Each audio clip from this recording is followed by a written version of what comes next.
Shadi maal nyaachistu? Marga nyaachisa. Gurraatti hoo? Marga nyaachisa.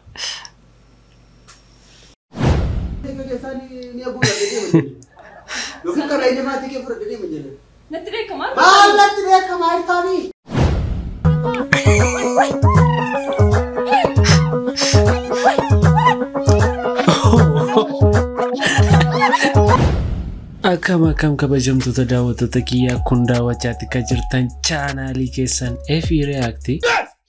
Viidiyoon keenya badaa view argachaa jiru. Dhugaa dubbachuuf taanaan an kana space fuuldura taa'u subscribe akkasiin gootaniif isin kadhachuuf miti kadhachuus dhiisteerra. Subscribe gootumoo gootan maqaa Yesuusiif godhaa. Viidiyoo kanatti bohaartanitu taanaan subscribe like gochuu gonkumaan dagatina. Viidiyoon kan gidduu kanaa baay'ee akka inni isin bohaarsu. Innaa soo gatii kanaatii fi jennee akkasitti ilaaluun dirqama nutti ta'anitti fakkaata. Akka dhuma sagantaa kanaatti naa waliin turaan affeerraa kiyyaa. Tamaree timirtii tamaree tumuree kolleejii tumuree dippiloomaa digirii jabaa deebi'ee nu beeknooriin.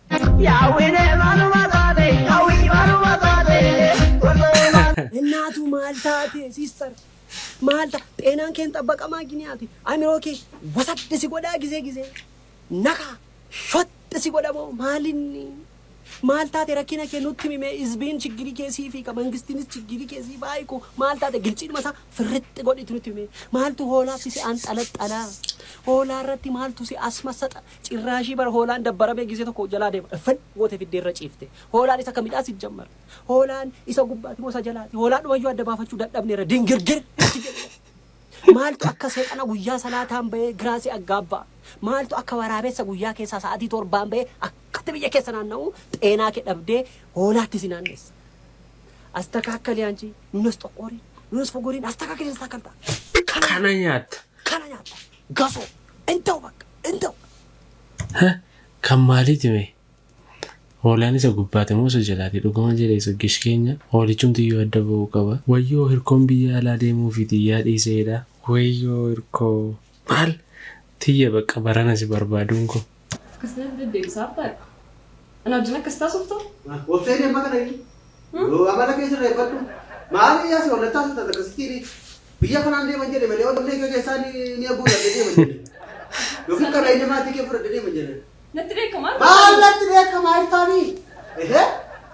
Fuula sii kenninaan asirra dhaabbadhee karoora kophaa faddanaa jechuudha.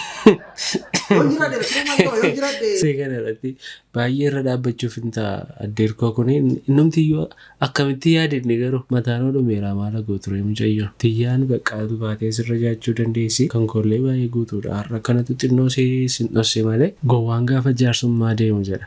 Ishee lammii gowwaa. Jaanis akkaminni. Amma aja keenya fixadhutti hin teenyu mucayyoo keessa mucaa keenya barbaannee dhufne. Olee mucaan maal qaba? Mucaanis akkaminni. Daaki mucaa isaa jaarsummaa dhuftaniif jechuu kooti bara. Mucaan osoo qabeenya qabaate maal gochan tala keessan fuudha. Sintu qaba jennee dhufne malee.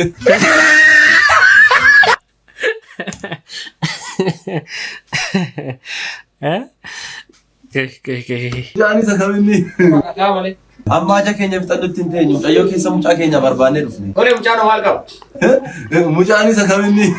Daaki mucaa isaa jaarsummaa dhuftaniif jechuu kooti bara. Mucaan osoo qabeenya qabaate maal gochan tala keessan fuudha. Sintu qaba jennee dhufne malee. Lammii hojii kee rabbisiifa kennu. Waan hin jedhu hin qabu kan. Maalitti dhangadde? Arrasii maalati jedhan? Sinna arrabsi. Sinna arrasii dhangadde. Kotti nageeffatanii wala maqaa kii qabne. Keessa hartatiyyuu. Atiyyuu keessa hartatiyyuu. Kot. Maal na arrasite qoy? Ara maato serra. Obboleessa keetii qoy. Obboleessa beekta si beekan. Maal bannaa deemu hojii amma. Kot. Waamna qoy maal. Mana duwwaa sadii irratti dabalte nan yaabsule. Ara na dinqii weetta. Maal teenni sin argadhaan hin jenneeti. Alo obboleessa goona. Waa'ee isaa miidhamma sin argadhaan hin jenneeti qoy. Kiristoosiin maal sikii yoo argatte wanna natti waan sikii yoo weetta. Sin argadhaan sin dhiisu kana booda naan jette. Ara sikii natti waan maal wannati. Sakkoon gamu. Mana dhumni isaa duwwaa sadii dabara. Maal wannati wanti naaseen deemu sikii kan hin fudhateen. Maal taate ante sin argadhettee miidhaarte footoo kee wargeen ture hin bara. Kun jedhamu? Maaltaati na gaala biana miti. Suma jiraara maaltaati.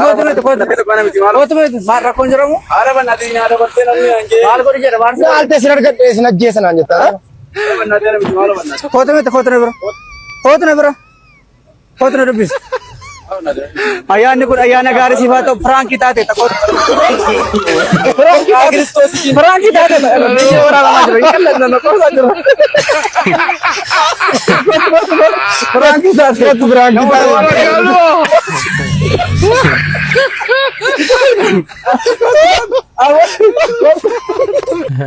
Wow. Kana siyaasa jettuu sin jedha. Abaja baja. Eessa keessa harta dhagaa? Dhagaa kana Finfinneetti gurgurachuun deemaa rafe. Asii callisee mataa Finfinneetti garuu birrii guddaa baasadhan.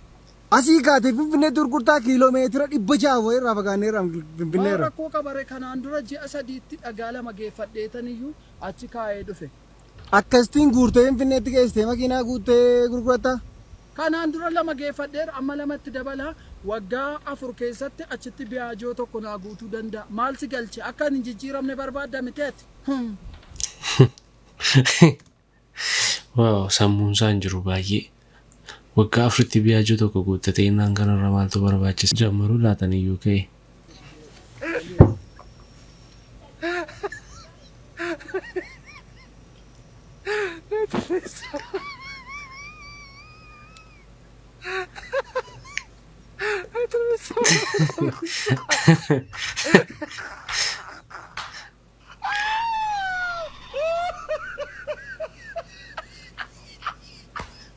Akkasii bakka har'a bakka dandeettii aaruu isaatii baay'ee bifa ajaa'ibaatiin nutti agarsiisa. Eeriyaa baay'ee dafee yeroo yoo qabaatan viidiyoo kana sheerii godhaa. Bareedu. Wayye. Yoo fedha kee ta'e wanti si gaafachuu barbaadeenna. Okay, rakkoon qabu na beekan wanti na gaafachuu jettu. Natti mika. Lakkoofsa bilbilaa kudha namni waasa kun torba 65. Kana miti natti muuf jedhu. Beeka sitti natti muuf jettus. Bareedinaa jechuudha miti. Aanoo beeka rakkoon qabu. Thank you. Maaltu waa isa kaasee? Nama la gaafattare. Akkam bareedu natti fudhamti rakkoon qabu. Thank you. Maal bareedda kanas miti. Maali dhaleenna natti muuf jettu. Ilaa wanti si gaafachuu barbaadeenna. Si gaafachuun barbaade. Maal la gaafattaan sin jedhe? Ilaa ani yeroo qabattee yuutii saatii natti. Maal si godhama isaatii kana isaatiin? Mucaa akka bareedu itti dhuftee ganaa dhaabbattee isaatii gaafatta? Ishii itti fufimeeti immoo. Loowwan keessan irraa nama mi argattu? Ishee adii moo ishee gurraatti? Ishee adiirra. Leetirii 2. Ishee gurraatti irraa Leetirii 2. maal nyaachistu immoo? Ishee adii moo ishee gurraatti? Ishee adii maal nyaachistu? Marga nyaachisa. Ishee gurraatti hoo? Marga nyaachisa. Ishee eessa bulchitu immoo yeroo roobaa fa'aa? Ishee adii moo ishee gurraatti? Irra deebi. Ishee adii eessa bulchitu? Godookin bulchu. Ishee gurraatti hoo? Godoon bulchu. Maaliif ishee adii moo ishee gurraatti jettanii gaafattu? Deebiin keessan tokkichooti. Isheen adiin gati kan gootaateef. Okay, isheen gurraatti noo? Isheenis gooti. Jechaan ibsuu hin danda'u. Baay'ee painfulidha psychologically baay'ee miidhamta.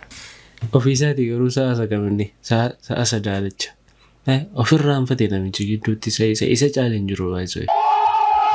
Sa'a warra sanarra sa'a warra adiif gurraattiirra namicha kanatu baay'ee sa'a ta'uu isaa natti mul'ate. Dhaloota eenyummaa isaan beeku. Dhaloota seenaa isaa gurguru. Kilaba kana namni hin beekne hin jiru. Manchester United jedhama. Yeroo kilabiin kun mo'amu hundumti keessanuu miira gaddaa isinitti dhaga'ama.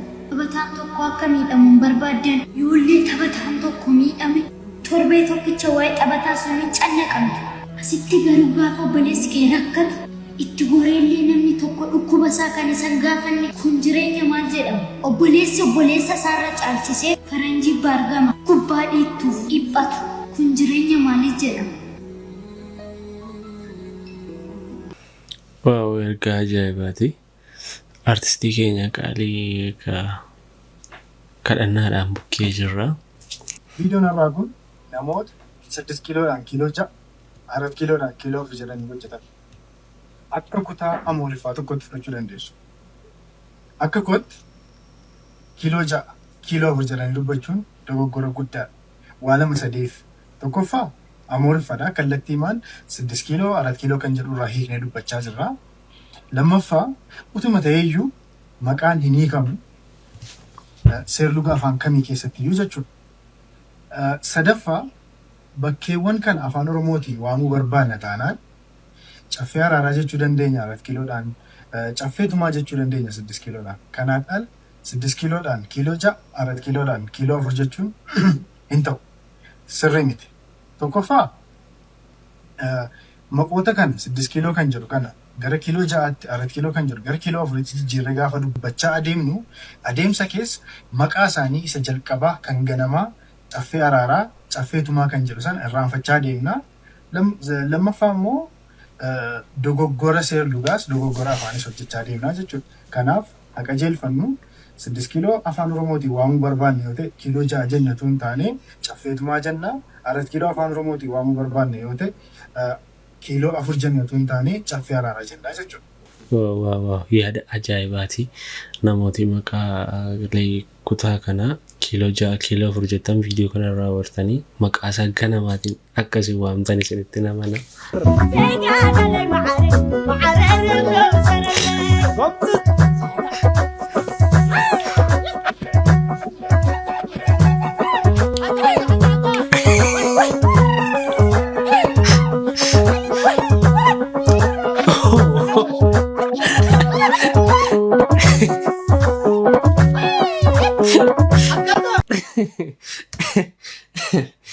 Badaan mul'anne itti dabaluu fi bishaan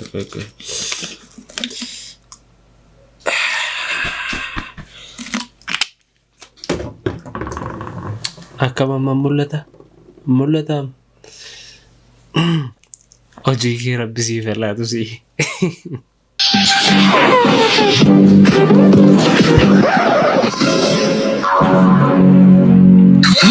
Kiyya. Oonimo. Ani kan hin jedhe biyya Hindiitti dhaladhee guddadhen. Hindii keessatti namni tokko gaafa du'u reeffasaa kallattii maangu. Biyya kanatti garuu lafa investimentii meeqaaf ta'u malee awwaala namaatiin balleessaa jiru. Maal kun? Biyya Hindiitti gaafa inni du'e reeffasaa guggubuu danda'u. Biyya keenyatti garuu toonni jiru jiraatti guggubu. What? Ararara. Oromoo keenya buqqeedha bakka xabi dabaleera. Jiraatti sin guggubane. Ani see kana waan tokko hin dubbadhu.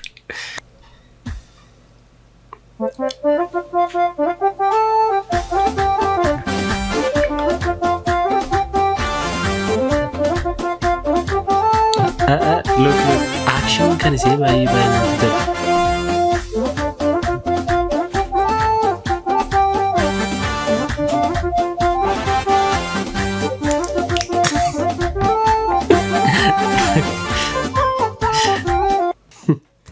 Wow, action isaanii baay'ee namatti tola. Hayyeen viidiyoon irraaf qabadhe isiniif dhiyaadhe kanneen turanii haga dhuma sagantaa kanatti na waliin turuu keessaniif guddaa galatoomaa isiniin jechuu barbaada. Yaada keessan koomentii jalatti naa barreessaa. Viidiyoo kan biraan akka walitti deebinutti ciao.